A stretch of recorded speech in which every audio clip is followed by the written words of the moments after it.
Ekonomi di kuartal 4 2024 sebesar 4,98% secara tahunan. Untuk melindungi daya beli masyarakat dan menjaga stabilitas ekonomi, pemerintah menggulirkan berbagai paket stimulus ekonomi, menambah berbagai subsidi untuk menjaga daya beli dengan total anggaran ratusan triliun rupiah.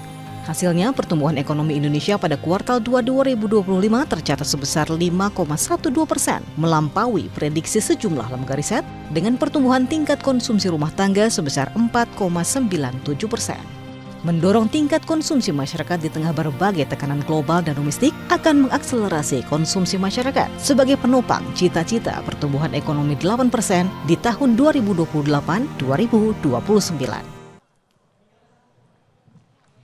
Baiklah Bapak Ibu hadirin, tanpa perlu berlama-lama lagi langsung saja kami undang para panelis yang sudah hadir di tengah-tengah kita. Yang pertama kami undang Menteri UMKM Republik Indonesia, Bapak Maman Abdurrahman.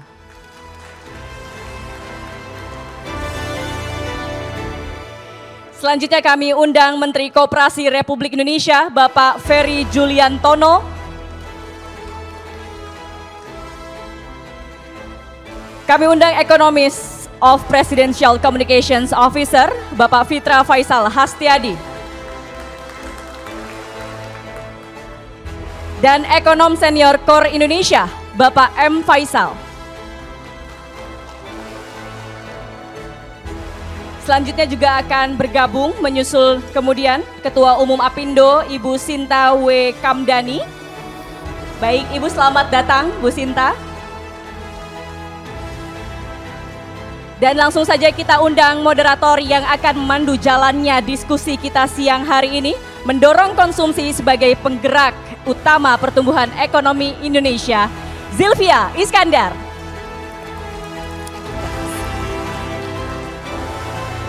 Mas Faisal, duduk aja, thank you.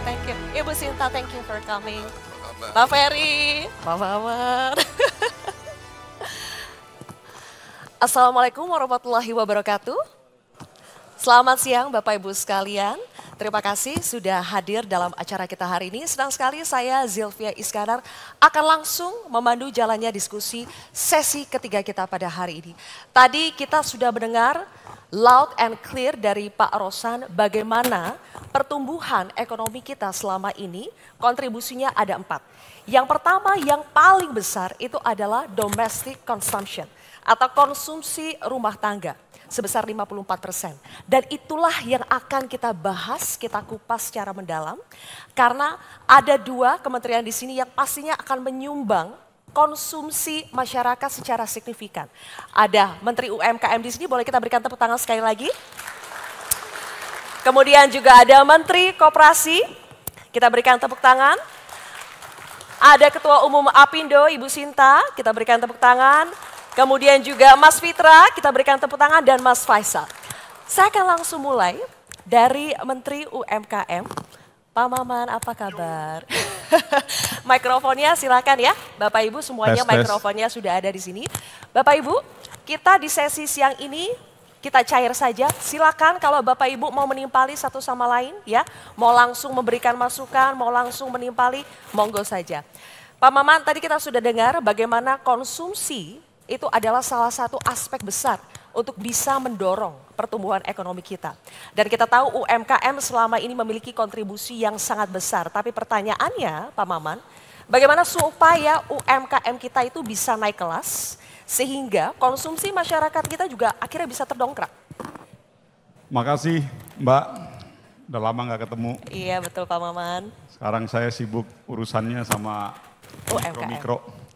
Salam hormat tentunya buat Metro TV atas eventnya dan makasih sudah mengundang kami dari Kementerian UMKM. Ya tepuk tangan dulu lah buat Metro TV. Saya memulai dari beberapa informasi bahwa yang pertama, bahwa kontribusi di sektor UMKM itu terhadap GDP kita plus minus itu kurang lebih 55 sampai 60%. Saya menggunakan range 55 sampai 60% karena biar kita juga tidak terjebak pada satu angka karena ini kan fluktuatif dia, naik dan turun. Artinya ada kontribusi yang cukup signifikan terhadap GDP kita. Di sisi lain, bahwa penyerapan tenaga kerja di sektor UMKM ini kurang lebih di angka sekitar 90-95%. Namun memang yang menjadi isu besarnya bahwa penyerapan tenaga kerja dari sektor UMKM ini masih sebagian besar mereka pekerja-pekerja informal. Artinya ini memang big isunya yang menjadi salah satu tugas kami juga, bagaimana bisa mengkonversi mereka yang masih di sektor informal ini bisa pindah ke sektor formal agar jaminan-jaminan sosialnya bisa jauh lebih sustain gitu. Nah, karena tadi kita bicara tentang consumption, makanya saya menyebutkan GDP. Ada empat parameter di GDP kita: consumption, investasi, government spending, dan ekspor impor. Ini tentunya semakin tinggi dalam setiap parameter, berarti ini akan memberikan kontribusi GDP yang tinggi. Nah, dalam konteks consumption, karena ini erat kaitannya, kalau kita udah bicara tentang UMKM tuh Mbak, itu udah pasti sektor konsumsi sebetulnya yang mau kita kejar. Jadi kebijakan-kebijakan apapun yang kita dorong, penetrasi pemerintah, affirmative action yang dilakukan oleh pemerintah sebetulnya dalam konteks untuk mendorong pertumbuhan peningkatan angka konsumsi yang ada di parameter GDP kita. Nah, saya ingin menyampaikan begini, saya harus berani dalam forum ini untuk menyampaikan beberapa realitas yang mungkin ini berpotensi pro dan kontra. Saya pikir momentum di Metro TV ini menjadi bagus sekali bagi saya sebagai Menteri UMKM untuk juga bisa dikritisi, untuk juga bisa diberikan masukan, dan ini menjadi bagian dari momentum yang ingin saya menginginkan ke arah situ. Selama hampir kurang lebih 1 tahun, ada satu catatan yang memang menjadi catatan besar bagi saya, Mbak Sylvia. Saya tuh jadi Menteri UMKM itu seperti menteri yang berdiri ataupun duduk dalam ruang gelap. Kenapa itu? Saya mendengarkan teriakan-teriakan semua orang di Indonesia ini, pengusaha mikro, pengusaha kecil, pengusaha menengah. Mungkin hari ini satu-satunya manusia di Republik Indonesia ini yang paling banyak mendengarkan teriakan itu hanya saya. Ya karena saya Menteri UMKM-nya gitu. Teriakannya apa tuh Pak? Ya macam-macam dengan segala problematikanya. Ada problem pembiayaan, problem marketing, problem kapasitas SDM, problem kualitas produk, program logistik, supply chain, semua tuh nyambung. Kenapa? Karena ada kurang lebih sekitar 57 juta. Bisa bayangkan, ada 57 juta entitas usaha mikro, usaha kecil, dan usaha menengah yang tersebar di seluruh Indonesia. Tetapi yang jadi isu besarnya adalah bahwa, saya belum masuk ke consumption dulu ya, saya mau kasih big picture-nya dulu. Saya mau kasih big picture-nya dulu. Yang menjadi masalah hari ini adalah bahwa mereka berjalan sendiri. Yaitu tadi saya menggunakan analogi bahwa saya seperti kayak menjadi menteri yang dalam ruang gelap, yang mendengar teriakan mereka, Pak Menteri begini, Pak Menteri, tapi saya nggak bisa melihat mereka itu seperti apa. Karena tadi problem database dan integrasi sistem yang hari ini belum ada.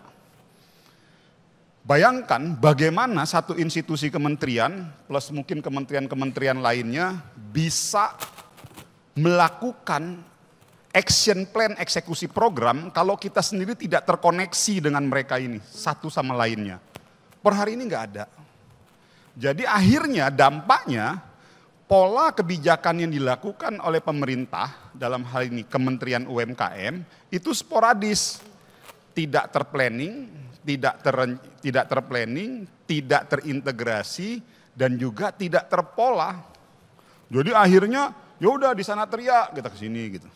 Nah, ini yang lagi mau kita bangun dengan pemanfaatan optimalisasi digitalisasi teknologi. Database seperti apa yang mau dibangun itu Pak? Data apa terutama? Kita punya database, kembali lagi, kita punya database UMKM di seluruh Indonesia. Tetapi database itu sifatnya masih statik. Database yang kita ambil, yang kita survei 3 tahun yang lalu, 2 tahun yang lalu. Sedangkan hari ini bagaimana kita mau tahu bahwa database yang kita miliki 3 tahun yang lalu, yang kita survei 3 tahun untuk perusahaan A gitu ya, apakah mereka masih eksis atau tidak? Ya. Apakah mereka itu sudah jadi konglomerat, atau bahkan sudah tutup perusahaannya. Hari ini kita nggak punya itu. Nah ini yang lagi mau kita lakukan, kita sedang membangun sebuah sistem yang namanya Sapa UMKM. Insya Allah bulan Desember ini jadi. Jadi akhirnya kita bisa melakukan sebuah pola, sebuah sistem yang terintegrasi. Kita tahu updating mereka setiap hari seperti apa. Jadi akhirnya penetrasi, langkah kebijakan, eksekusi menjadi lebih terukur. Nah ini yang lagi kita lakukan. Jadi berangkat dari realitas itu dulu, jadi situasi dalam ruang gelap tadi itu pelan-pelan kita hidupkan lampunya. Jadi tidak lagi gelap, jadi pada saat mereka teriak kita tahu, oh itu yang teriak adalah CV A dengan permasalahan B, dengan kondisi C gitu ya. Nah, alhamdulillah, namun kembali lagi, langkah yang kita lakukan ini pun tidak boleh membuat kita akhirnya berhenti pada satu titik gitu. Kita harus segera berjalan. Nah, ini yang juga dalam tadi, itu realitas tantangan kalau misalnya kalau saya lihat trade-nya tantangannya di situ dan ancamannya di situ. Tetapi dalam situasi ini, di sisi lain, kami Kementerian UMKM dihadapkan dengan tantangan yang pertama yang paling besar tuh, masalah sertifikasi. Ini nanti pasti ujungnya ke consumption semua, sertifikasi. Kita harus ketahui bahwa perjuangan effort usaha mikro kecil menengah untuk dia bisa eksis dan meningkatkan daya saing, mereka harus melewati portal-portal sertifikasi dan perizinan yang sangat luar biasa berat. Sektor mikro saja, itu yang pertama mereka ke NIB, yang kedua halal, sertifikasi halal, yang ketiga BP POM, yang keempat HAKI, yang kelima PIRT, dan lain sebagainya. Itu adalah tantangan yang memang menjadi beban juga. Di satu sisi ini bisa meningkatkan daya saing mereka, tapi di sisi lain ini menjadi beban buat mereka. Karena tidak semua UMKM kita punya literasi pemahaman tentang itu. Ini juga yang lagi mau kita tuntaskan. Alhamdulillah karena sistemnya lagi dalam proses pembangunan, kita dorong secara konvensional Mbak, konsolidasi antar institusi. Dan itu semua tidak ada di Kementerian UMKM, itu semua tersebar di beberapa institusi. Dan kita diajarkan oleh Pak Prabowo untuk mengoptimalkan kolaborasi. Nah alhamdulillah melalui optimalisasi kolaborasi lintas sektoral per hari ini, tapi ini sebetulnya tadi kita bawa presentasi, tapi saya pikir per hari ini peningkatan sertifikasi perizinan kepada sektor UMKM yang tadi dalam rangka untuk menaikkan daya saing, tapi ini kita baru dalam secara konvensional lintas institusi, naik kurang lebih hampir 300%. Jadi yang tadinya mungkin rata-rata 100.000 UMKM yang mendapatkan sertifikasi, sekarang hampir rata-rata kurang lebih angkanya di angka 600 ribuan tuh. Jadi ini naiknya signifikan. Dan apa kunci kenaikan signifikan itu? Kolaborasi lintas sektoral. Jadi maka tadi saya peran kolaborasi lintas sektoral inilah menjadi kata kunci yang paling utama. Yang pertama tadi optimalisasi pemanfaatan teknologi. Yes. Yang kedua adalah kolaborasi lintas sektoral. Dan yang terakhir, yang ketiga, tadi outputnya apa? Jadi saya sekalian mau pamer nih Mbak. Saya sekalian mau pamer. Silakan, jadi bukan hanya Pak Purbaya aja yang boleh pamer, kan saya juga boleh dong. Jadi sepanjang sejarah program KUR di Indonesia, baru pertama kali kita tembus di angka 60% untuk penyaluran KUR di sektor produksi. Jadi selama ini penyaluran KUR itu maksimal hanya di angka 55%. Nah kemarin saya sempat ditanyain oleh Kementerian Keuangan, Pak Maman, ini kenapa kan kita dapat plafon KUR itu 300 triliun. Dari awal saya sudah bilang, arah orientasi bank-bank penyalur itu hanya kepada jumlah angkanya saja. Jadi pokoknya mengukur keberhasilan penyaluran KUR selama ini buat catatan silakan aja buat teman-teman media, mengukur keberhasilan penyaluran KUR itu selama ini hanya dari jumlahnya saja. Jadi kalau dibudgetkan 300T, mengukur keberhasilan itu ya harus 300T. Pertanyaannya 300 triliun itu disalurkan kemana? Ini yang selama ini tidak pernah diukur. Makanya saya selalu bilang, selain kuantitas harus ada kualitas pendistribusian KUR. Karena mengukur peningkatan kualitas pendistribusian KUR itu efeknya nanti pertumbuhan ekonomi, sektor konsumsi dan lain sebagainya. Sebagai contoh, selama ini banyak sekali penyaluran KUR ke sektor konsumtif. Ini mohon maaf saya harus bilang sektor konsumtif tidak selamanya jelek ya. Contoh sektor konsumtif dalam konteks penyaluran KUR itu ke perumahan, itu masuk dalam domain konsumtif, tapi itu positif. Tetapi tidak sedikit juga penyaluran KUR ke sektor konsumtif yang negatif. Contoh dibelikan untuk belanja motor, kredit motor. KUR itu bayangkan itu dialokasikan ke motor. Lalu yang kedua beli barang-barang yang depresiasinya turun. Nah makanya selama kurang lebih 1 tahun ini kita tekan betul bahwa harus disalurkan ke sektor produksi. Karena pada saat KUR itu dialihkan ke sektor produksi, impact terhadap ekonomi dan pertumbuhan konsumsi kita itu menjadi signifikan. Dan ini mendorong pergerakan ekonomi di daerah. Alhamdulillah per hari ini yang selama ini dalam total jumlah 300 triliun itu penyaluran KUR hanya sampai di angka 54%, 55%. Alhamdulillah per Oktober ini kita sudah tembus di angka 60,5%. Oke, kita kasih tepuk tangan dulu. Artinya berarti ini juga saya mengajak kepada teman-teman media bahwa kalau kita mau mendorong pertumbuhan ekonomi mengarah ke 8%, tidak ada cerita kita harus berani paksakan dorong semua likuiditas kita ke sektor produksi. Karena ini memberikan pertumbuhan ataupun multiplier efek. Nah poin saya dalam kesempatan ini itulah tadi impactnya dalam korelasinya kepada sektor konsumsi. Baik. Saya pikir itu. Oke, terima kasih Pak Menteri buat pembukanya. Jadi Pak Menteri UMKM sudah menjabarkan kepada kita apa dalam 1 tahun ini tantangan utama yang dihadapi oleh Kementerian UMKM. Tadi sudah dijelaskan bahwa ada tantangan memang kita bagaimana membangun sistem digitalisasi untuk mendapatkan database yang akurat mengenai kedudukan, posisi, perkembangan UMKM kita saat ini. Dan juga tadi dijabarkan bahwa ada problem sertifikasi tapi juga sudah ada pencapaian yaitu penyaluran KUR 60% ini baru pertama kalinya ke sektor produktif. Saya juga ingin tanya ke Menteri Koperasi, Pak Ferry. Menteri Koperasi, apakah juga mengalami tantangan serupa di 1 tahun pertama ketika membangun Kementerian Koperasi di tengah tantangan untuk membangun koperasi Desa Merah Putih? Apakah juga mengalami tantangan serupa dan bagaimana sejauh ini cara menyelesaikannya?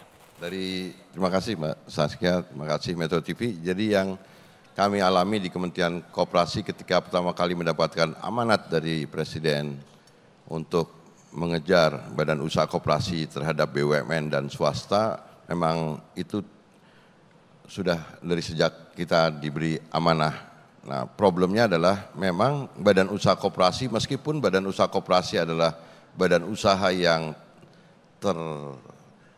termaktub di dalam konstitusi kita, di dalam Undang-Undang Dasar 1945 di pasal 33, nah, tapi koperasi memang sekarang dengan semua realitanya harus diakui kalah jauh baik dari sisi aset, volume usaha kegiatan maupun dari partisipasi masyarakatnya untuk menjadi anggota koperasi.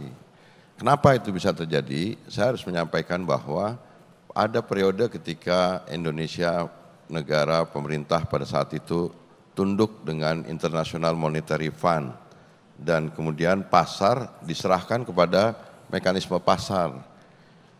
Pengertian mekanisme pasar itu sebenarnya ada pelaku pasar stratifikasinya, ada pelaku pasar besar, sedang dan kecil. Ini penting untuk disampaikan karena ketika mekanisme pasar diserahkan kepada mekanisme pasar bebas, peran negara menjadi dikurangi. Nah, dalam kurun waktu itulah terjadi proses di mana koperasi UMKM menjadi tersisih dibandingkan dengan badan usaha milik negara dan badan usaha swasta.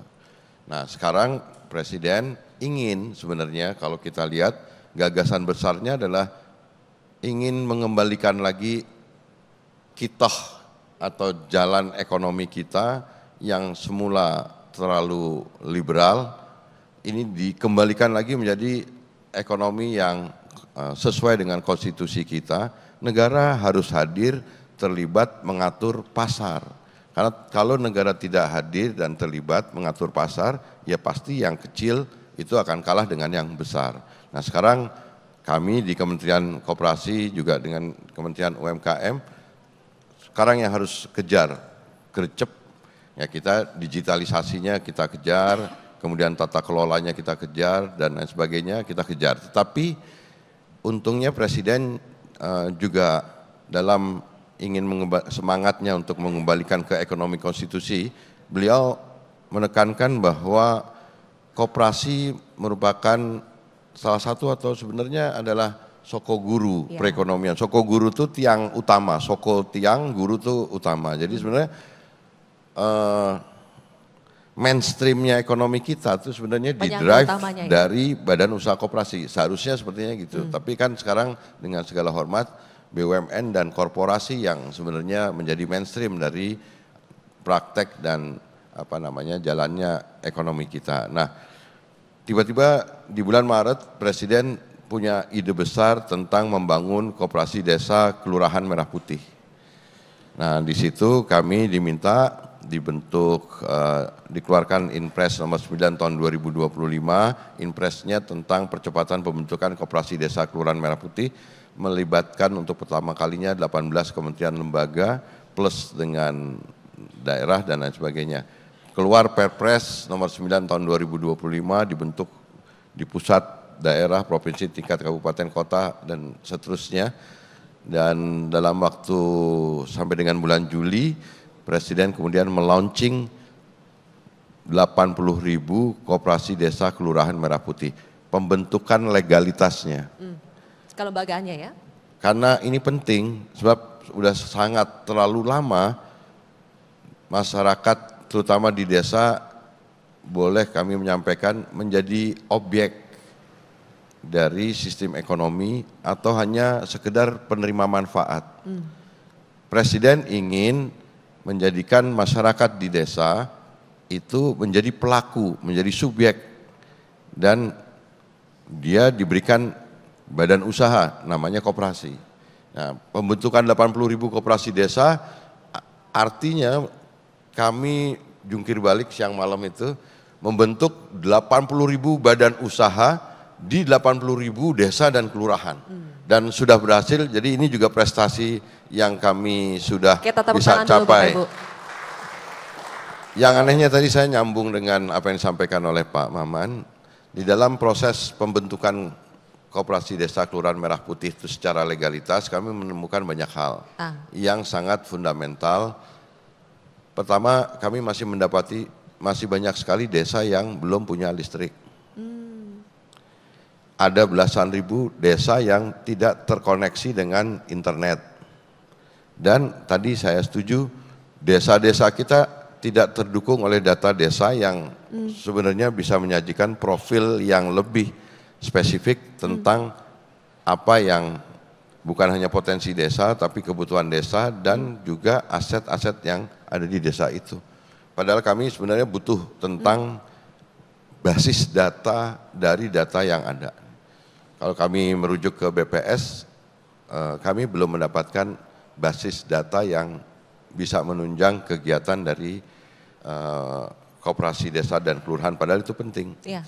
Nah, untuk menanganinya bagaimana Pak? Kenapa? Untuk menanganinya bagaimana dengan kekurangan database ini, infrastruktur yang masih kurang? Saya akhirnya dengan sangat terpaksa bikin ini sendiri. Bikin sistem sendiri, kita terbangkan drone, kemudian kita bisa mendapatkan data geospasial yang bisa menyajikan semua informasi geospasial. Kemudian kita melakukan proses pengumpulan data di lapangan dengan melatih orang-orang desa tersebut untuk kemudian menjadi surveyor dari responden orang desa tersebut. Nah, kemudian dari data geospasial dan data hasil pengumpulan di lapangan, kami analisa menggunakan AI. Hasilnya yang mengejutkan kepada kami bisa mendapatkan parameter lebih dari 289 parameter, rasanya jauh dibandingkan dengan yang dimiliki oleh BPS. Padahal sebenarnya simple. Tapi ini kami lakukan karena kebetulan kita punya tanggung jawab bentuk 80.000 badan usaha koperasi di 80.000 desa. Jadi kami akhirnya tahu persis apa yang harusnya dilakukan oleh desa. Nah, periode Juli ketika kemudian sudah selesai terbentuk, sampai Oktober kita melakukan relaksasi banyak sekali regulasi dari mulai peraturan Menteri Keuangan, kemudian peraturan Menteri menteri-menteri yang terkait sampai dengan aturan teknis, juklak dan lain sebagainya untuk memungkinkan Oktober seperti yang diberikan waktunya oleh Presiden untuk dimulainya proses operasionalisasi dari Koperasi Desa Kelurahan Merah Putih ini bisa berjalan. Dan Oktober ini besok Jumat insya Allah kami akan melakukan pencanangan pembangunan gudang-gudang dan gerai-gerai dari Koperasi Desa Kelurahan Merah Putih serentak gitu. Jadi ini udah tahap operasional dan ini penting Mbak Saskia, Koperasi Desa Kelurahan ini satu berfungsi untuk menyalurkan barang-barang kebutuhan pokok dan kebutuhan sehari-hari dari masyarakat desa. Fungsi yang kedua dari Koperasi Desa Kelurahan Merah Putih adalah menjadi off-taker dari hasil produk masyarakat desa. Kalau masyarakat desanya hasil produknya adalah tanaman pangan, nanti di off-take, dilengkapi dengan pengering dan lain sebagainya dari koperasi-koperasi desa. Kalau masyarakat desanya produknya sayuran, buah-buahan, nanti akan dilengkapi dengan mungkin namanya kontrol atmosfer storage untuk pengatur suhu dan lain sebagainya. Yang selama ini nggak ada cold storage dan lain sebagainya. Dari tahun 70 pengering gabah kering panen petani ya dijemurnya di lantai, di patok-patok ayam, di lindes-lindes motor dan sebagainya. Nah, Koperasi Desa nanti akan berfungsi untuk melengkapi pengering-pengering yang supaya harga gabah kering panen petani di Indonesia itu bisa sesuai dengan kualitas dan sebagainya. Ini Presiden ingin mengembalikan kembali kepada ekonomi konstitusi kita, rasanya beliau berhasil. Kebuktinya produksi pangan kita sekarang gabah khususnya sudah naik dan bukan food security, beda ini. Ini food sovereignty. Kita punya kedaulatan pangan dan berasal dari produksi kita sendiri. Itu Presiden cetak sawah, pencetakan pembukaan lahan-lahan baru, dan kemudian bukan kalau food security itu yang penting pangannya tersedia, berasnya boleh impor. Ini Presiden beda, food sovereignty. Dan Koperasi Desa Kelurahan akan berfungsi untuk bisa memberikan daya dukung bagi food sovereignty yang ada di kita. Nah, terima kasih Pak Menteri, kita berikan tepuk tangan dulu. Mbak, boleh nggak nambahin sedikit? Boleh dong nambahin, sedikit Bang. Ini bagus banget tadi, soalnya tadi Bang Ferry, Menteri Koperasi menyampaikan tentang opportunity peluang koperasi terlibat dalam upaya pembangunan listrik desa nih. Tapi saya harus sampaikan begini, ini mungkin tambahan. Dan saya rasa apa yang saya sampaikan ini bukan dalam arti saklek ya, tapi silakan ini bahan untuk didiskusikan. Tahu nggak problem paling utama itu kenapa sulit sekali desa-desa kita masih banyak listrik, masih banyak yang belum berlistrik. Karena dikunci di Undang-Undang Ketenagalistrikan, itu pasal tentang pengusahaan, itu dimonopoli oleh PLN. Ini yang Ibu Sinta udah senyum-senyum Pak dari tadi. Ini saya mau sampaikan. Kayaknya merasakan banget ini. Ini bagus, karena ini narasi ini bagus. Sudah saatnya gini, sudah saatnya kita betul-betul menerjemahkan pasal 33 yang kafah. Bahwa cabang-cabang produksi yang menyangkut hajat hidup orang banyak dikuasai oleh negara dan 100% digunakan untuk kemaslahatan umat, kan begitu? Harusnya begitu ya. Kemaslahatan dan kesejahteraan rakyat loh, bukan kesejahteraan BUMN loh. Yang terjadi sekarang ini adalah praktek monopoli dan kartelisasi BUMN dalam industri listrik kita. Udah saatnya kita betul-betul mengimplementasikan arti nasionalisme yang sebenarnya. Baik Pak. Nah, ini mungkin momentum ini menarik. Terakhir saya mau bilang gini, nasionalisme tuh kayak begini, saya bapak, beliau anak tiri, Mbak anak kandung. Setiap usaha dikasih ke anak kandung, rugi terus. Tapi setiap usaha dikasih ke anak tiri, untung terus. Pertanyaannya yang mana yang mau kita pilih Mbak? Idealnya dikasih ke anak kandung, untung terus. Itu nggak usah kita perdebatkan. Apabila kita dihadapkan dengan dua situasi, saya akan pilih dikasih ke anak tiri. Karena orientasi nasionalisme itu bukan dikasih ke siapa. Orientasi nasionalisme itu pada hasil. Ya, outputnya. Mana yang terbaik buat bangsa dan negara rakyat Indonesia. Nah ini momentum ini bagus nih. Ya. Buat memberikan kesempatan supaya agar jangan dibalik. Sekarang ini repot loh. Sekarang ini kita mau bangun industri di daerah A. Tapi industri itu harus nanya dulu listriknya ada nggak? Ya. Tapi sekarang udah saatnya dibalik. Listrik ngikutin industri. Mas Rosan nanti mau bangun listrik di daerah terpencil dan antara. Udah saatnya kalau memang nggak ada listrik ya diberikan kesempatan perusahaan itu ataupun bisa dikasih koperasi untuk bangun listrik juga. Terima kasih Pak Menteri usulannya. Gitu, makasih. Itu aja. Terima kasih. Jadi Pak Menteri UMKM dan juga Pak Menteri Koperasi sudah saling melengkapi satu sama lain dan ada Bu Sinta di tengah-tengah yang sepertinya dari tadi juga sudah ingin menanggapi. Terima kasih Pak Rosan sudah hadir. Kita berikan tepuk tangan sekali lagi untuk Pak Rosan Roslani. Terima kasih Bapak, selamat melanjutkan lagi kegiatan selanjutnya. Baik, kita lanjutkan lagi Bapak Ibu sekalian. Langsung saja Bu Sinta. 1 tahun banyak sekali catatan-catatan di lapangan ditemukan yang mungkin ini juga yang membuat akhirnya progresnya tidak secepat yang kita harapkan. Tapi yang bagusnya adalah semua masalah itu sudah diakui, sudah dipetakan dan sudah berusaha dicarikan solusinya. Dari sisi pengusaha, apakah sudah melihat itu adalah langkah baik yang sudah dilakukan oleh Kementerian UMKM dan juga Kementerian Koperasi sebelum kita berbicara lebih banyak soal meningkatkan daya saing dan juga konsumsi? Ya, terima kasih kesempatannya Metro TV. Saya senang sekali nih bisa duduk satu panel dengan para menteri yang sangat mengerti situasi pengusaha. Jadi kita berikan tepuk tangan dulu. Jadi saya kadang-kadang bilang sama Pak Maman, mungkin Pak Maman saya nggak usah bersuara. Karena Pak Maman bisa menyuarakan pelaku usaha juga nih. Jadi saya pikir situasi ya kalau kita melihat saat ini memang masih banyak sih kalau dibilang apakah situasi sudah baik, saya rasa masih penuh banyak ketidakpastian.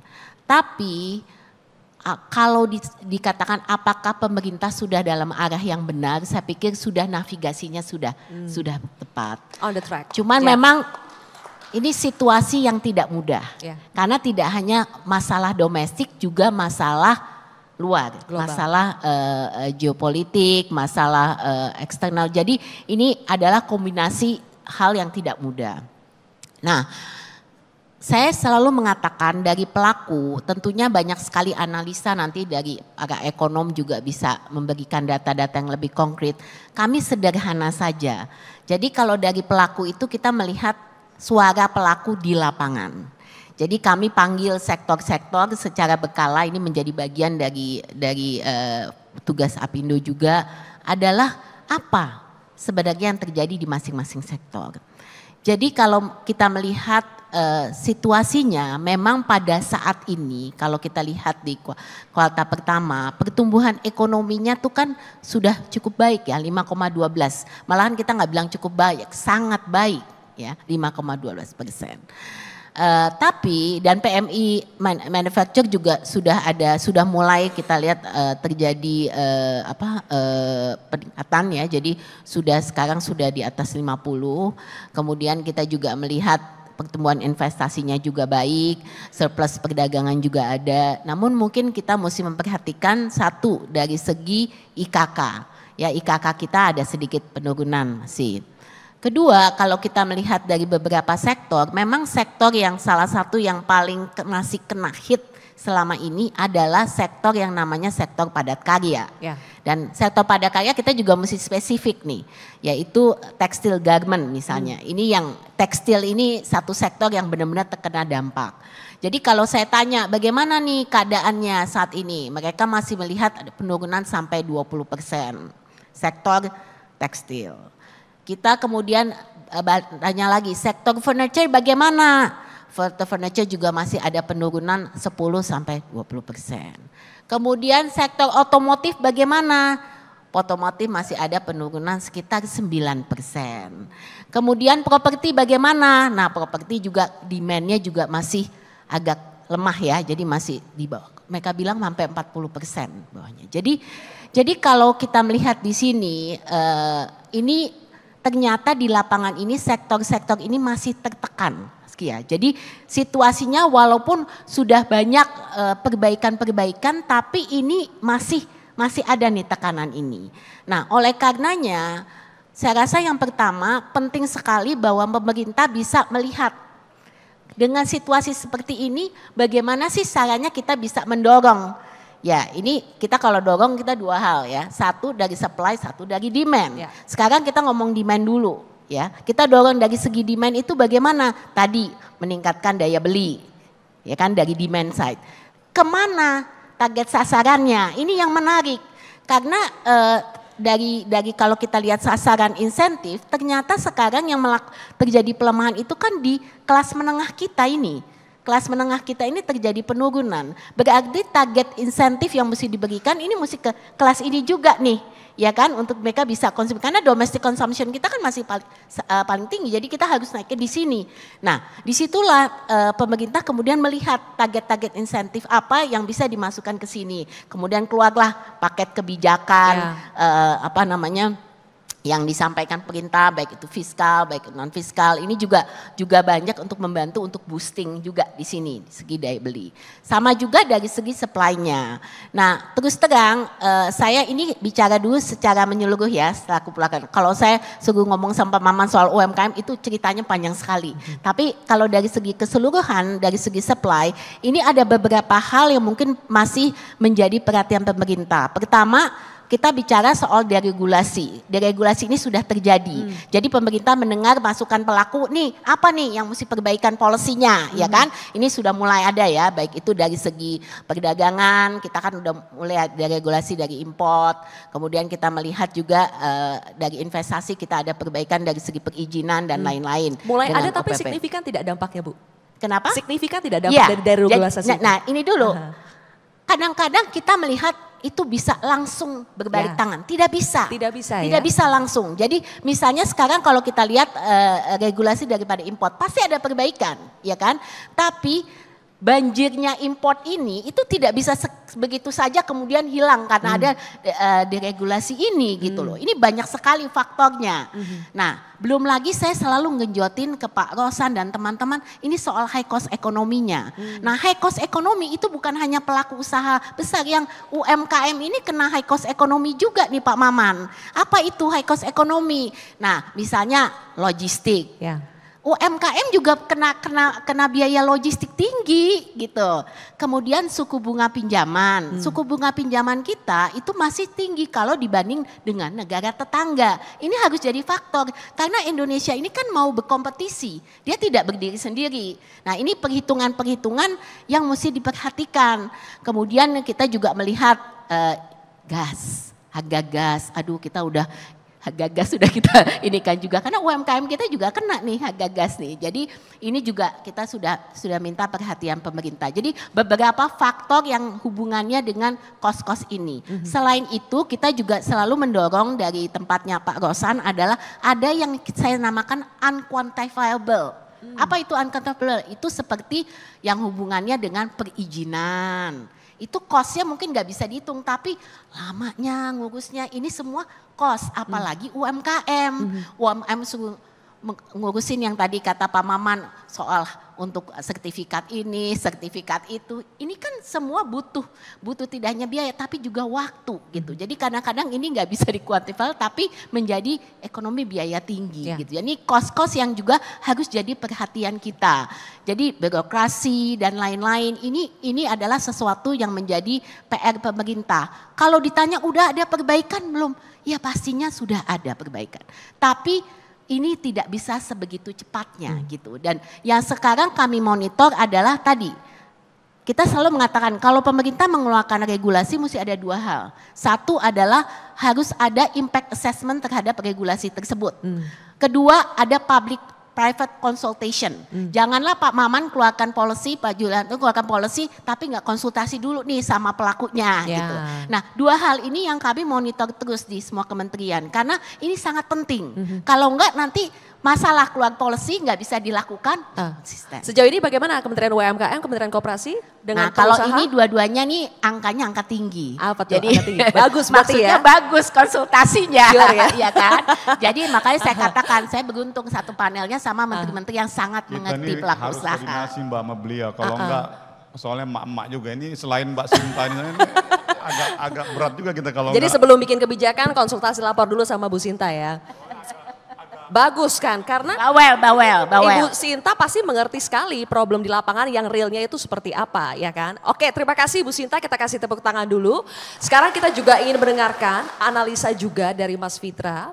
Mas Fitra, kalau kita berbicara, dari 3 narasumber kita masih berbicara soal apa masalah dan potensinya.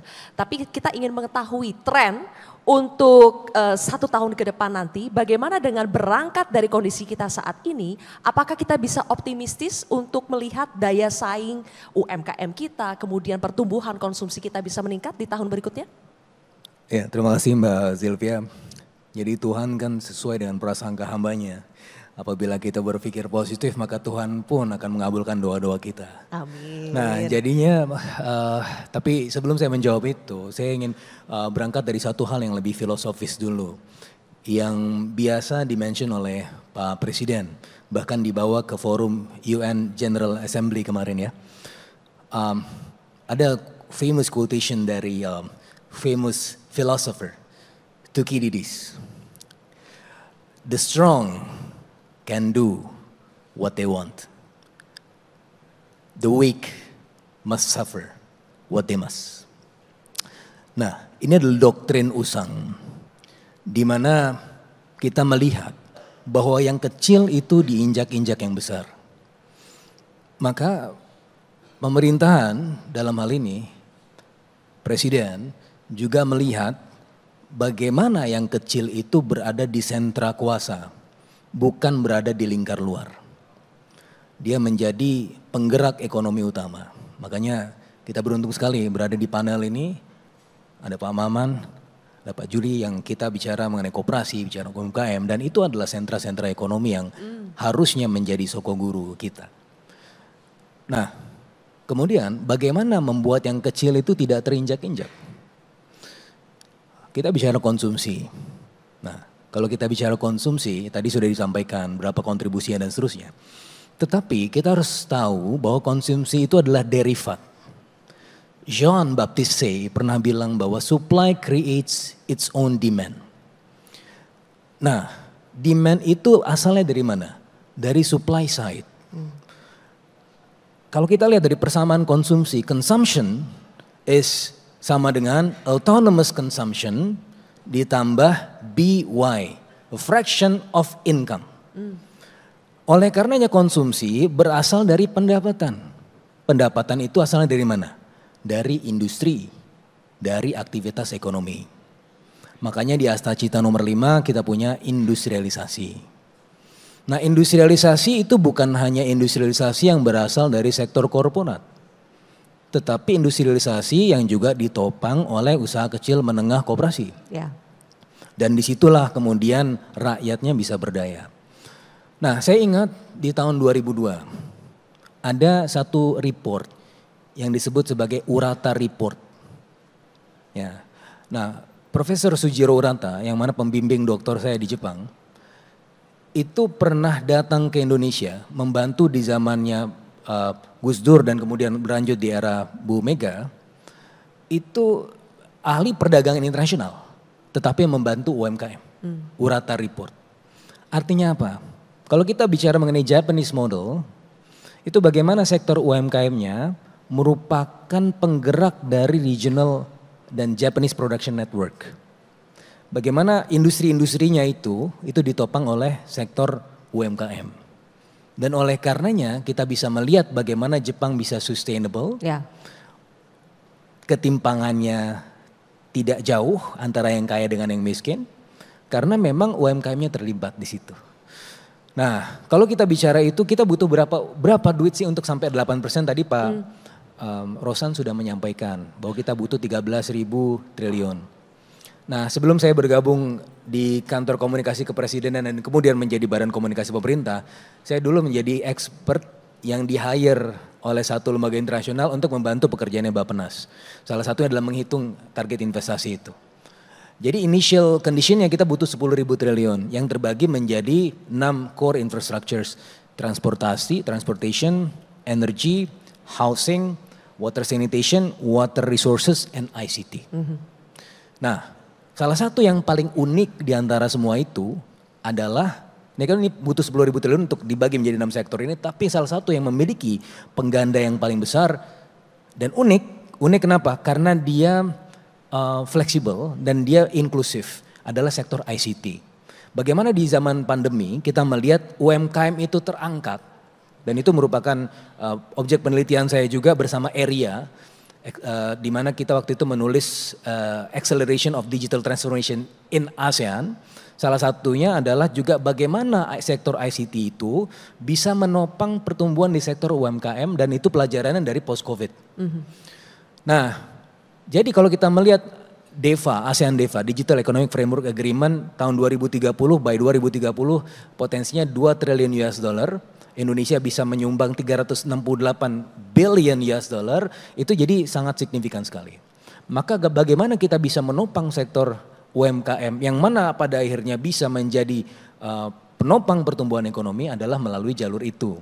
Karena kalau kita lihat nih consumption yes, tapi consumption is stagnating. Kita melihat di kuartal 1 sedikit koreksi tadi angka dari Metro TV bukan 4,89%, tapi di kuartal 1 4,95%, ya menjadi 4,97% di kuartal kedua. Tetapi kita lihat 4,97% di kuartal kedua itu masih di bawah pertumbuhan ekonomi yang 5,12%. Nah, tapi apa yang kemudian bisa mengungkit itu? Yang mungkin itu adalah PMTB tumbuh 6,99%. Kalau kita lihat sektor industri pengolahan tumbuhnya 5,68% dibanding kuartal 1 yang 4,55%. Artinya kalau kita melihat consumption, it's not consumption alone, tapi consumption yang entangled dan variabel-variabel yang lain. Nah, dengan kita mengungkit misalnya UMKM, koperasi menjadi penopang dari regional value chain, ya, pada akhirnya apa? Itu bisa kemudian meningkatkan, kalau tadi yang disampaikan oleh Pak Maman, ada variabel-variabel lain yang juga kita harus perhatikan. Nah, variabel-variabel ini selain variabel investasi, gross fixed capital formation yang tumbuh 6,99% itu, kita juga bicara mengenai sektor perdagangan internasional, which is actually my expertise. Ini bisa ditopang apa kalau misalnya kita bisa meningkatkan perdagangan internasional lewat jalur apa? Lewat jalur UMKM. Tadi balik lagi. Jadi ekspor UMKM kita report. ekspor, meningkatkan Betul. ekspor UMKM. Jadi kita harus belajar dari yang sudah maju. Yang sudah maju caranya bagaimana? Melibatkan UMKM di jaringan rantai produksi mereka. Jadi tidak hanya mengandalkan konsumsi rumah tangga begitu ya? Konsumsi rumah tangga hanya derivat. Derivat. Tapi dia adalah turunan dari apa? Dari produksi. So we have to go beyond maksudnya kan? Yes. Oke. Bu Sinta mau menanggapi? Saya cuma mau mengatakan saat ini sebenarnya PR-nya kan di UMKM itu yang masuk national supply chain aja baru 7% ya. Sementara di global value chain itu baru 4%. Jadi kalau tadi mengatakan UMKM mau goes export itu memang PR kita. Karena ternyata kenyataannya banyak sekali tantangannya. Tidak semudah itu untuk UMKM ini bisa goes export. Jadi kuncinya ini gimana caranya kita bisa bawa UMKM untuk menjadi supply chain. Itu kunci yang utama. Karena kadang-kadang kita nggak bisa biarin UMKM itu jalan sendiri. Iya. Oke. Satu lagi Mbak Sylvia. Mas Fitra dulu nanti baru ke Pak Maman. Mas Fitra mau menanggapi dulu? Jadi kalau kita melihat langkah pemerintah juga yang dilakukan injeksi likuiditas 200 triliun rupiah. Itu tujuannya apa sih? Dibarengi dengan stimulus package 8 plus 4 plus 5, 16,2 triliun rupiah. Tujuannya apa? Sehingga ketika ada likuiditas itu kemudian bisa mengalir ke real sectors. Nah, real sectors ini kan memang juga merupakan concern juga dari Bu Sinta dan kawan-kawan. Ini kan demand for creditnya kan lambat. Kenapa? Karena memang nggak ada aktivitas ekonomi.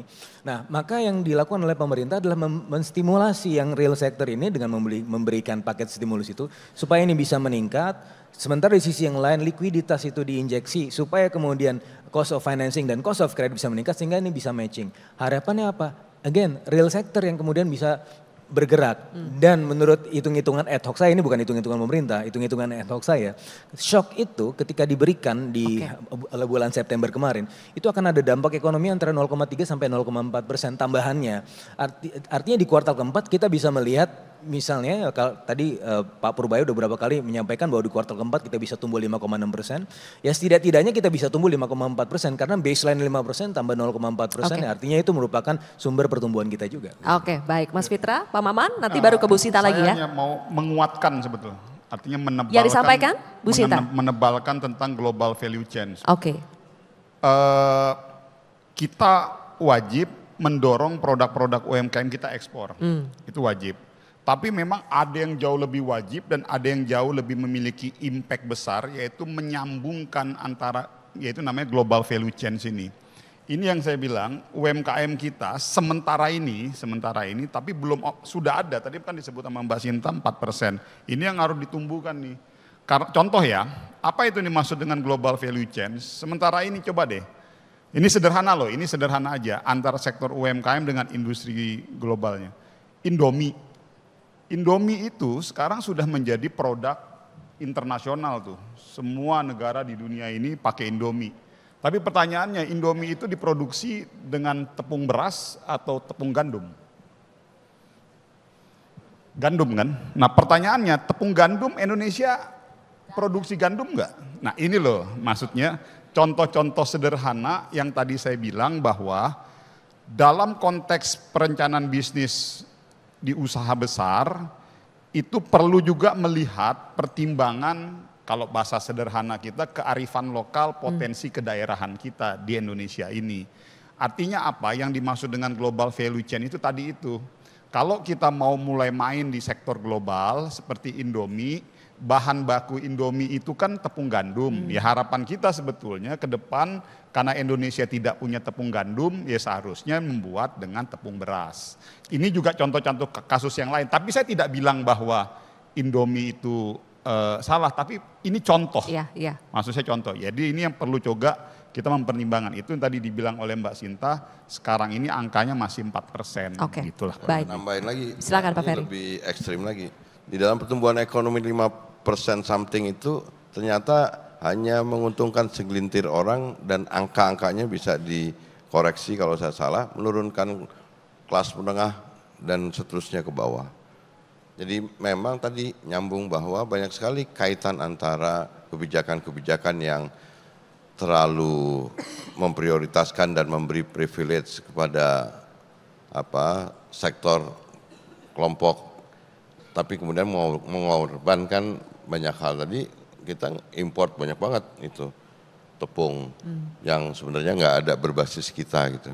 Dan menurut pendapat saya ini yang harus sebenarnya keberhasilan Pak Prabowo adalah berhasil menavigasi kita ke arah yang benar. Untuk merubah navigasi, untuk membuat pemihakan sih menurut saya nggak perlu naskah akademik. Ini soal pemihakan, soal keputusan politik, begitu dibalikin lagi udah benar. Itu menurut saya disitulah sebenarnya keberhasilan pemerintahan dalam 1 tahun ini menavigasi kita ke arah yang baik. Kita semua mendukung bagaimana itu supaya bisa tercapai. Oke, Gitu. Kebijakan yang berpihak kepada rakyat. Iya, itu udah nggak perlu pakai naskah akademik, nggak perlu proposal. Kita berikan tepuk tangan dulu Bapak Ibu sekalian. Politiknya benar, ini udah benar. Sebab kalau sebagai pemimpin beliau salah, kemudian mendiagnosanya dan kemudian lambat atau diem, itu justru salah. Tapi beliau sekarang tahu akar masalahnya, kemudian melakukan tindakan dan mengembalikan semua. Jadi flagshipnya ini udah jelas ke arah bagaimana ekonomi kita kembali ke konstitusi. Selebihnya sih udah beres, urusan remeh-temeh nanti, urusan regulasi segala macam bisa ternyata kok dirubah-rubah. Begitu ada Menteri Keuangannya ganti ya cepet berubah, semuanya beres. Gitu. Yang penting komitmennya sama dulu ya Pak Ferry ya, visinya sama dulu nih semuanya. Dan mazhabnya sama. Mazhabnya sama dulu. Oke, baik Mas Faisal, di sini ada Mas Fitra Faisal, satu lagi Mas Faisal dari KOR ya. Mas Faisal, kalau berbicara soal bagaimana kita mendiagnosa dan menavigasi seperti kata Pak Ferry. Diagnosa dari core kondisi kita saat ini seperti apa dalam hal consumption dan bagaimana navigasi ke depan untuk membuat consumption kita biar lebih tumbuh pesat, itu apa yang harus dilakukan? Ya Mbak, kalau tadi Mas Fitra mulainya dari yang filosofis, saya mulai dari empiris saja ya, biar beda gitu. Kalau lihat 1 tahun ke belakang, kaitannya dengan consumption, ini yang belum dibahas sebetulnya ada satu catatan PR, salah satu PR yang paling besar, yang belum bisa diselesaikan dengan baik selama 1 tahun ini, yaitu adalah job creation. Semua indikator kaitannya dengan penciptaan lapangan pekerjaan itu melemah semuanya. Indeks kepercayaan ekonomi konsumen, lapangan pekerjaan itu yang paling pesimis ya. Dan ini tentu saja berkaitan dengan semua tadi yang dibahas ya. Pertama misalnya masalah UMKM tadi ya. Nah kebetulan ada Pak Maman juga. Nah jadi kita juga mesti melihat juga UMKM ini dengan sisi yang lebih detail bisa berbeda. Jadi misalkan gini, kaitannya dengan penciptaan lapangan pekerjaan. Kenapa ada banyak masyarakat yang kerja di sektor UMKM informal, khususnya yang mikro, itu karena mereka sebagian, saya tidak mengatakan semuanya, sebagian terpaksa karena tidak ada lapangan pekerjaan formal yang tercipta cukup secara kuantitas. Bahkan sekarang yang banyak bekerja di sektor informal banyak yang bukan hanya pendidikan yang rendah. Tapi kan banyak sarjana juga itu ternyata. Nah jadi satu, ini tidak lepas daripada strategi penciptaan lapangan pekerjaan secara nasional. Tadi memang Pak Rosan sudah sampaikan di awal. Ya, jadi satu, investasi naik ya. Investasi diharapkan bisa menciptakan lapangan pekerjaan. Tapi apakah betul? Itu nanti kita harus evaluasi lagi. Seberapa besar investasi naik, seberapa besar penciptaan lapangan pekerjaan. Satu, yang kedua, itu yang satu. Yang kedua, UMKM-nya sendiri. Nah, mereka yang bekerja di UMKM, ya tadi ada yang karena tidak kebagian kue untuk lapangan kerja formal. Nah, ada yang memang mereka memilih untuk di situ.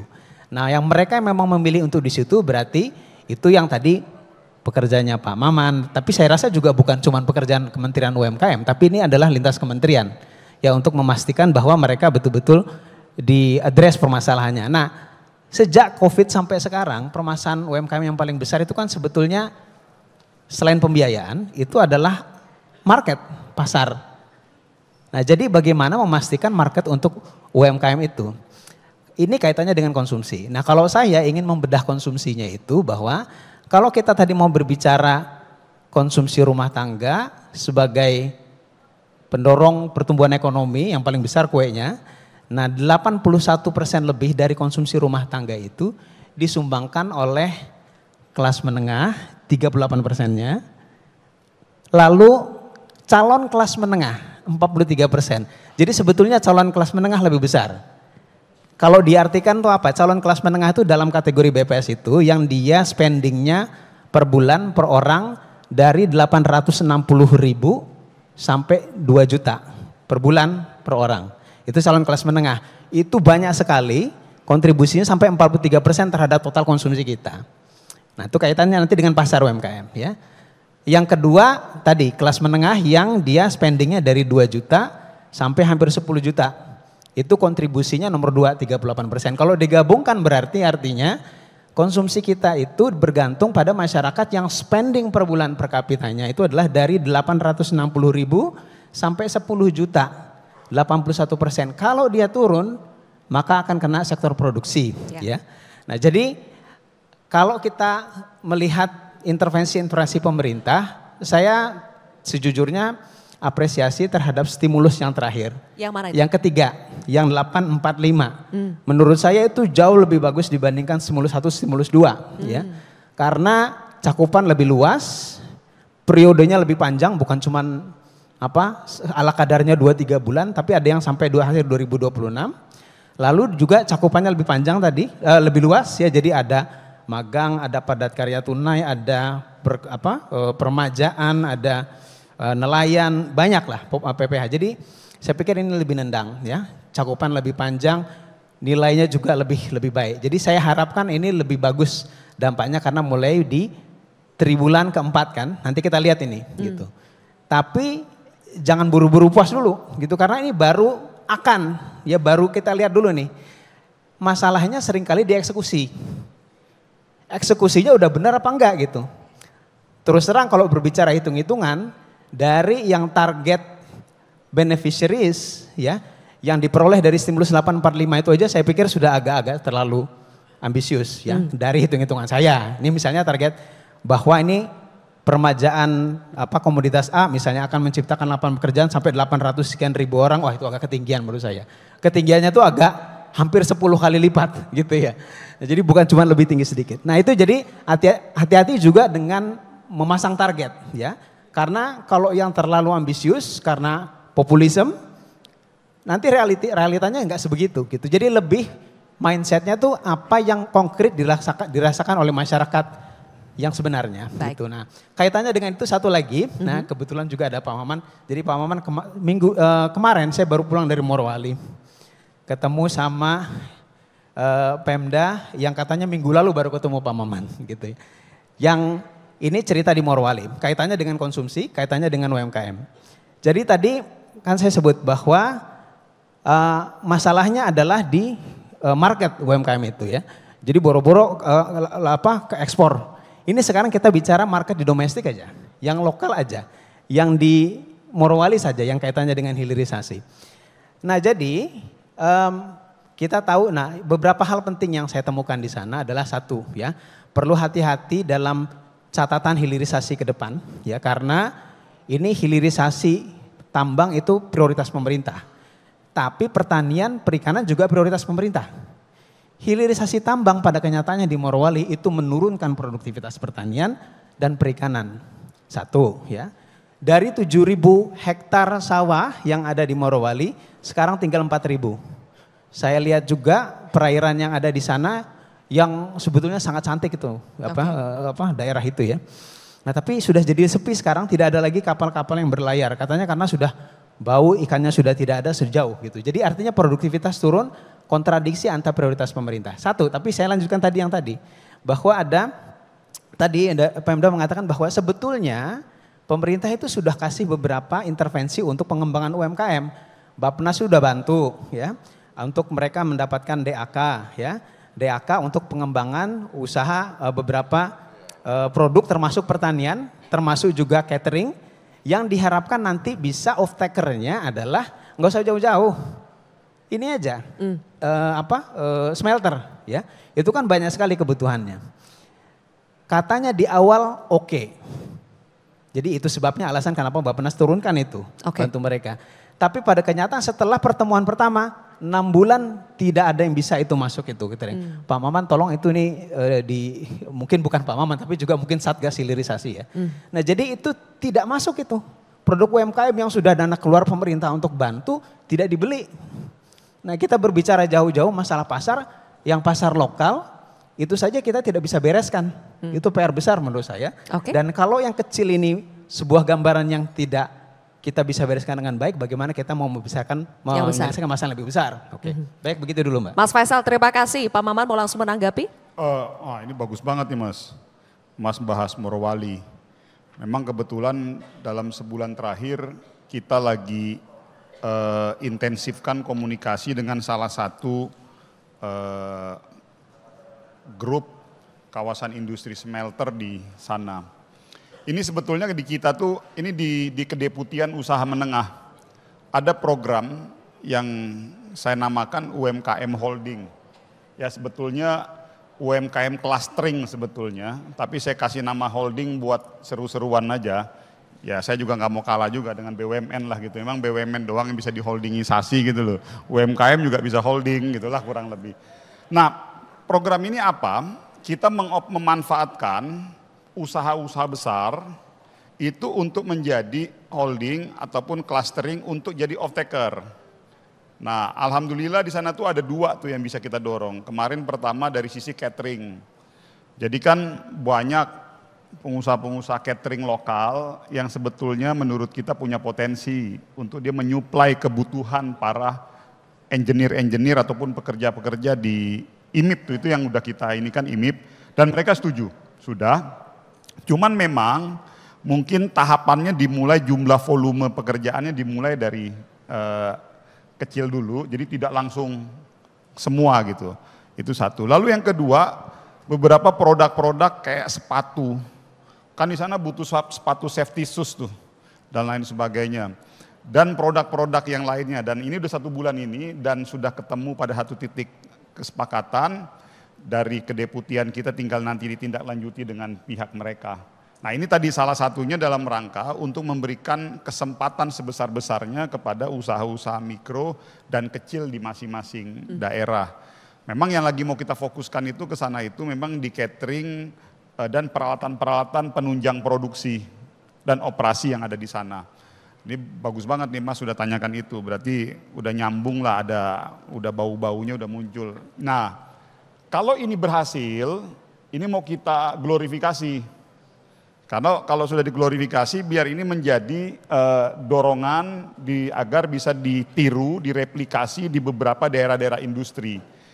Nah terkait mengenai yang tadi Mas bilang mengenai ini mengeliminasi pertanian dan peternakan ya.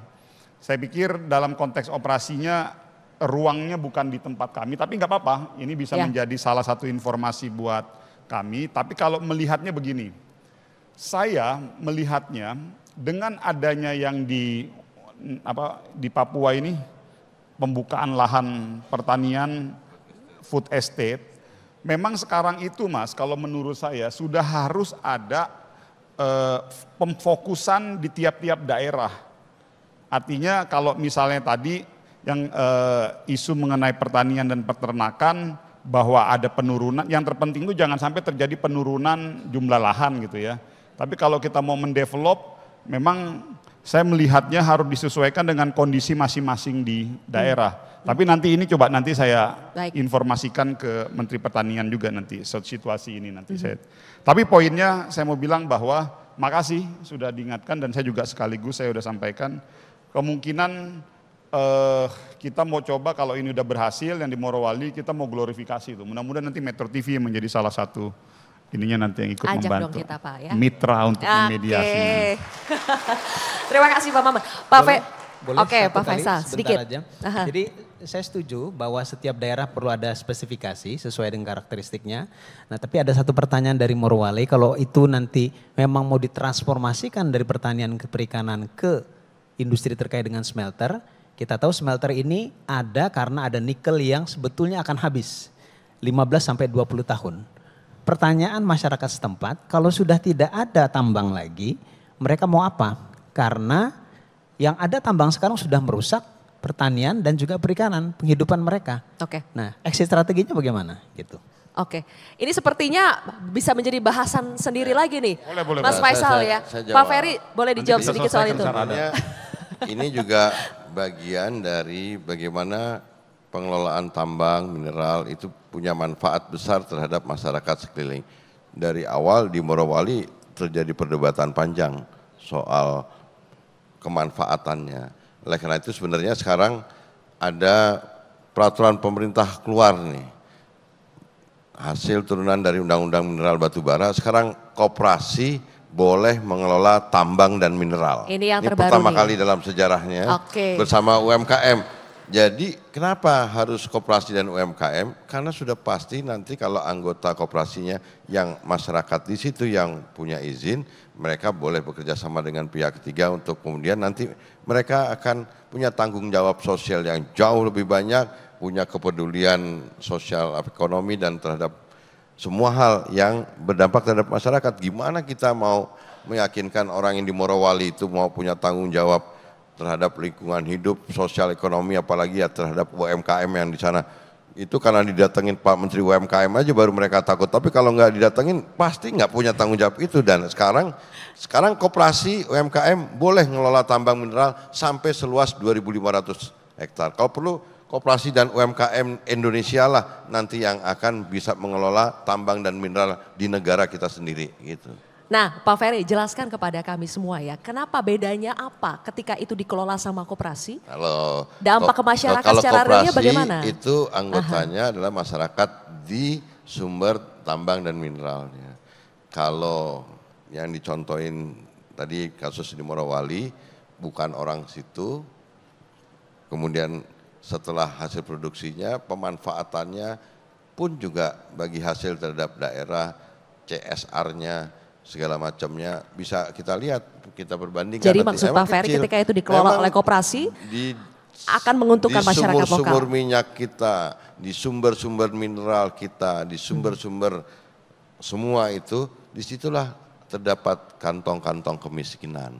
Oleh karena itu sekarang dengan peraturan pemerintah yang baru, ini juga terobosan, insya Allah ini akan bisa membalikan bahwa pengelolaan tambang mineral dikelola oleh koperasi dan UMKM, ini akan bisa punya manfaat yang sebesar-besarnya bagi masyarakat di sekitar tambang dan mineral itu sendiri. Terima kasih.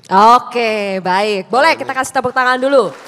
Bu Sinta, saya ingin Anda menanggapi soal tadi Mas Faisal juga menyinggung berbagai stimulus yang diberikan oleh pemerintah, terutama yang terbaru 845 itu.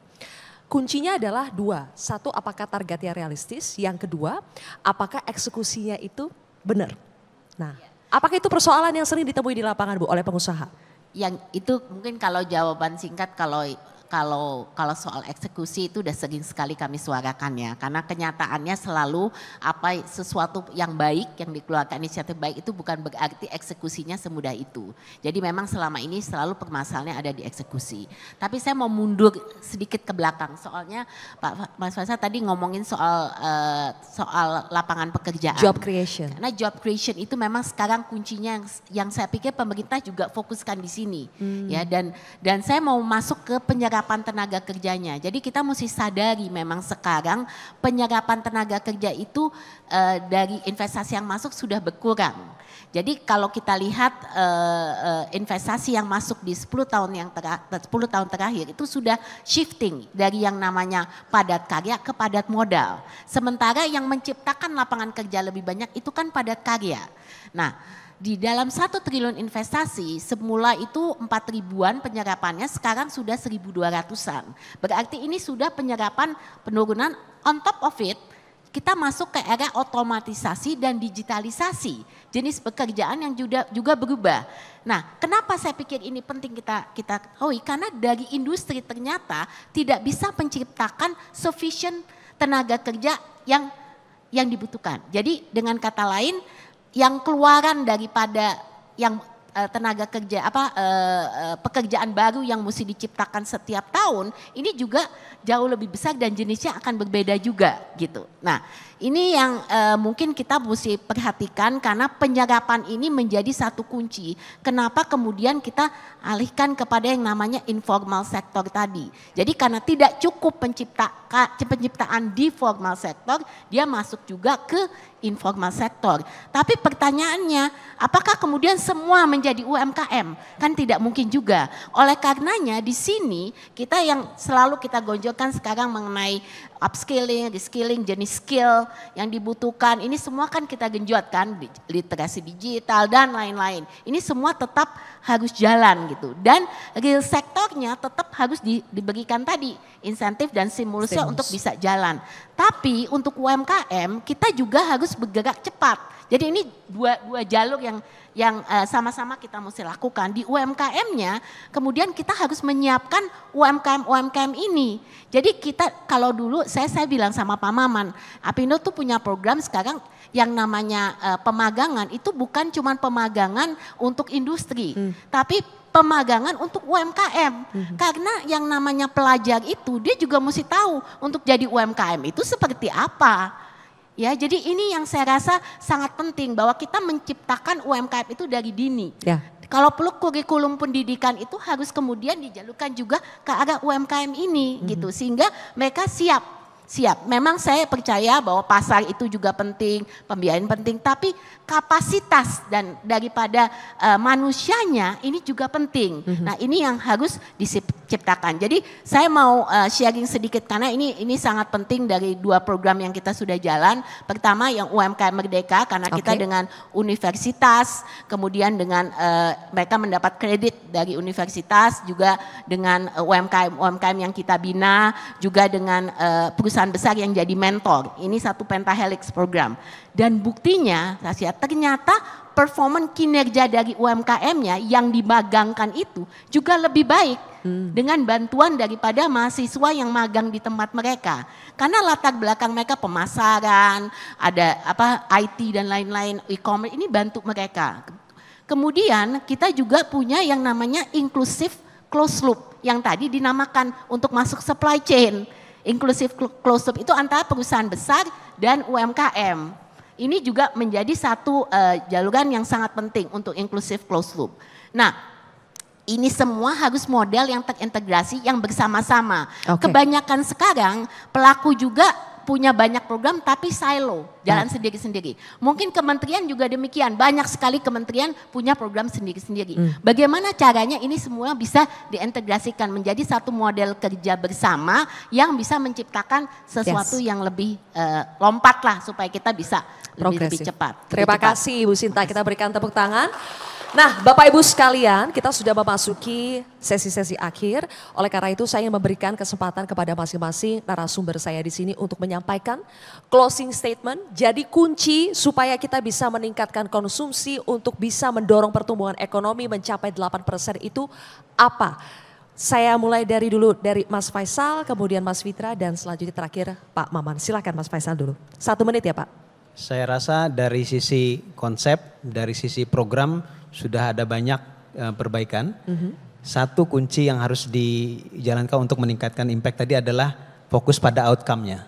Jadi konkret apa yang dirasakan oleh beneficiaries itu. Bukan dari sudut pandang si pengambil kebijakan gitu. Jadi karena pertumbuhan ekonomi, kesenjangan itu kan dilihat dari empiriknya, dampaknya bukan dari apa yang sudah dilakukan. Jadi itu saja Mbak, makasih. Terima kasih Pak Faisal. Kemudian Mas Fitra? Ya tadi sebenarnya apa yang disampaikan oleh Bu Sinta saya ingin meresonansi aja. Bahwa memang ada industri tetapi kita juga butuh sumber daya manusia. Ya, oleh karenanya makanya di Asta Cita yang nomor 3 dan nomor 4 membuka lapangan pekerjaan tetapi harus yang nomor 4-nya investasi di sumber daya manusia. Nah ini yang disebut sebagai absorptive capacity. Saya tulis di buku saya Economic Resurgence in ASEAN terbitan Palgrave. Itu FDI masuk oke. Tapi FDI itu tidak mampu diberdayakan kalau manusianya tidak unggul. Maka sekarang kita juga bicara mengenai pengembangan sumber daya manusia. Investasi di sekolah, ada sekolah rakyat, sekolah Garuda. Investasi di nutrisi, ada makan bergizi gratis. Investasi di off-taker, ada koperasi merah putih, UMKM dan seterusnya. Nah itu merupakan satu ekosistem yang utuh untuk membangun sumber daya manusia untuk mampu untuk meraih atau mengutilisasi peluang-peluang ekonomi yang masuk. Oke, investasi di sumber daya manusia. Terima kasih. Ibu Sinta? Saya selalu menjawab pada akhirnya adalah Indonesia Incorporated yang kita mau bangun. Karena pada akhirnya ini kita semua mau punya satu visi bersama, tapi bagaimana eksekusinya itu bisa sampai ke sana. Oleh karenanya kami dari pelaku usaha selalu mengharapkan bahwa kami juga adalah pemilik pemegang saham dari Indonesia. Oleh karenanya kami juga memberikan kontribusi melalui masukan-masukan apa yang sudah jalan dan tidak jalan. Karena ini adalah kunci. Pada akhirnya satu policy yang baik, kalaupun eksekusinya tidak bisa jalan, tidak akan ada manfaatnya. Jadi pada akhirnya saya rasa kita harus bersama-sama supaya jelas bahwa ini adalah Indonesia Incorporated yang kita coba bangun. Terima kasih Ibu Sinta. Pak Ferry? Ya, supaya kita tidak bias kota dan bias kelas menengah, kita ada evidence-based policy, ada democratic rural development, Asta Cita ke-6 membangun dari desa dan dari bawah, karena itu adalah problem sosiologis kita. Di desa-desa masih banyak praktek rentenir, tengkulak, orang terjerat pinjol dan lain sebagainya, maraknya praktek-praktek dan kemudian terlalu berkuasanya middleman yang mengambil keuntungan di tingkat produsen dan kemudian membuat harga di tingkat konsumen terlalu tinggi. Insya Allah dengan keberadaan Koperasi Desa Kelurahan Merah Putih yang mulai Oktober ini dibangun gudang dan gerai-gerainya, fungsi-fungsi Koperasi Desa Kelurahan Merah Putih nanti kita akan eksekusi dengan sebaik-baiknya. Mudah-mudahan dengan Koperasi Desa Kelurahan menjadi penyalur barang-barang supaya tidak terlalu panjang mata rantai distribusinya, masyarakat desa bisa mendapatkan harga yang murah dan terjangkau. Kemudian Koperasi Desa Kelurahan Merah Putih menjadi off-taker dari hasil produk masyarakat desa dan juga menjadi penyalur bantuan-bantuan secara lebih tepat sasaran, akan menjadikan masyarakat desa itu ada perputaran, ada pertumbuhan ekonomi, dan harapannya dengan pertumbuhan ekonomi di desa-desa itu target pertumbuhan ekonomi secara nasional akan hanya bisa tercapai menjadi 8% jika ada pertumbuhan ekonomi di desa-desa. Dan mudah-mudahan ini bisa menjadi harapan kita semua, tetapi yang terpenting adalah Presiden berhasil membawa lagi ini arah kita menjadi arah yang benar lagi, kemudian kita semua saling bahu-membahu, swasta, UMKM, segala macam, koperasi di dalamnya, itu tinggal kita dukung sepenuhnya. Mudah-mudahan tahun depan udah mulai terasa ketika eksekusi dan operasionalisasinya ini akan bisa berjalan dengan baik. Amin. Terima kasih, kita berikan tepuk tangan untuk Menteri Koperasi kita. Dan terakhir kepada Menteri UMKM, silakan Pak Maman. Ya, makasih Mbak. Saya penutup dari saya tuh mungkin dua hal ya. Kalau dari sisi UMKM saya selalu menekankan bahwa tumbuh kembangnya UMKM hanya bisa dibangun dengan semangat kemandirian. Itu dulu kata kuncinya. Artinya apa? Pada saat kita mau mendorong pertumbuhan UMKM, spirit dan semangatnya tidak bisa dengan semangat minta. Semangat minta-minta ataupun semangat bansos ataupun BLT dan lain sebagainya. Karena couplingnya itu sudah ada di Kementerian Sosial ataupun couplingnya itu coupling bagi mereka-mereka saudara-saudara kita yang memang betul-betul tidak mampu dan punya keterbatasan. Artinya pada saat UMKM ini mau kita dorong tumbuh, dia harus dibangun dengan semangat kemandirian dulu. Nah, lalu yang kedua, keberadaan kami kementerian dalam hal ini seluruh perangkat-perangkat infrastruktur pemerintah, ini adalah sebagai bagian dari bentuk untuk bisa selalu hadir dalam setiap proses tumbuh kembangnya. Dalam hal ini dengan mengedepankan prinsip-prinsip kolaborasi. Saya selalu menganggap bahwa keberadaan pengusaha-pengusaha besar seperti Hipindo, Apindo dan lain sebagainya, koperasi, usaha mikro, usaha kecil, usaha menengah, itu adalah tidak lebih tidak kurang seperti bala tentara pilihan-pilihan yang memang kita lihat terhadap kondisi di lapangan tuh. Jadi misalnya kalau di kondisi di lapangannya kita lihat bahwa ini jauh lebih bagus, kita luncurkan koperasi yang kita manfaatkan. Lalu kalau memang kita lihat bahwa daya jangkau pemerintah ini punya keterbatasan, ya perlu adanya kolaborasi dengan pihak-pihak pengusaha. Dalam hal ini teman-teman di grupnya Mbak Sinta. Artinya dengan adanya kolaborasi ini akan terbangun sebuah semangat positif yang pada akhirnya ujung-ujungnya adalah bukan untuk memperkaya korporasi A, bukan untuk memperkaya kelompok B ataupun kelompok C. Tapi semua itu betul-betul untuk mendorong pertumbuhan dan perkembangan peningkatan kesejahteraan masyarakat kita di Indonesia. Jadi titik tekannya adalah kolaborasi. Kolaborasi. Baik, kita berikan tepuk tangan kepada Menteri UMKM. Terima kasih Bapak Ibu sekalian, izinkan saya menyampaikan beberapa key takeaways yang bisa kita bawa pulang bersama dari sesi kita pada hari ini. Tadi Mas Faisal menekankan soal fokus pada outcome, apakah dampaknya betul-betul bisa dirasakan oleh masyarakat dari semua kebijakan yang sudah diambil oleh pemerintah. Kemudian juga bagaimana Mas Fitra menekankan investasilah juga pada sumber daya manusia, itu tidak boleh dilupakan. Ibu Sinta Indonesia Incorporated, bagaimana eksekusi juga harus dijalankan dengan maksimal supaya dampaknya terasa. Dari Pak Ferry, bagaimana arah perekonomian kita sekarang sudah sangat terlihat berpihak kepada rakyat melalui Koperasi Merah Putih yang bisa menghadirkan efek multiplier atau multiplier efek. Dan terakhir adalah bagaimana kita menekankan kolaborasi di setiap langkah kita. Oleh karena itu Bapak Ibu sekalian, dengan komitmen yang kuat, strategi yang mantap, kita harapkan bahwa kolaborasi harmonis juga bisa terjalin supaya konsumsi kita tumbuh pesat, perekonomian Indonesia maju melesat. Saya Zilvia Iskandar pamit undur diri, terima kasih. Saya kembalikan lagi kepada rekan Gadis Bianca. Baik, terima kasih rekan Zilvia Iskandar, Bapak Ibu, panelis dan juga moderator, kita akan sama-sama mengambil foto. Bapak, mohon tetap di tempat. Rekan-rekan jurnalis, kami persilakan untuk mengabadikan momen yang luar biasa setelah sesi diskusi kita mendorong konsumsi sebagai penggerak utama pertumbuhan ekonomi Indonesia. Luar biasa insightful-nya dan bermanfaat tentunya diskusi kita pada siang hari ini. Silakan 3, 2, 1. Sekali lagi, 3, 2, 1. Baik, sekali lagi kami ucapkan terima kasih untuk moderator Zilvia Iskandar dan juga para panelis untuk sesi ini.